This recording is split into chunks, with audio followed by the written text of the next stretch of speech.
في شباب كتيرة قوي طبعا اللي بيوضب شقته عايز يوضب بالذات في القرى والاماكن الجميله ديت، فعايز يوضب فمش عارف يوضب ازاي، والحاجات غاليه جدا جدا بالنسبه للاسعار. ان شاء الله باذنك يا رب، يعني انا قدامي اسبوع او اسبوعين كده يعني هصور لكم فيديوهات لحاجات جميلة جدا جدا وأسعار مناسبة ليك، وأسعار جميلة جدا بالنسبة للبيبان والنجارة والسباكة والكلام ده كله.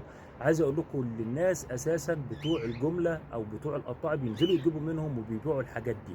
الحاجات دي أنا أعملها لوجه الله للشباب، والله العظيم يا جماعة. يعني الحاجة دي لوجه الله وربنا هو اللي عالم، أنا ولا باخد فلوس على مشاهدات ولا الكلام ده كله.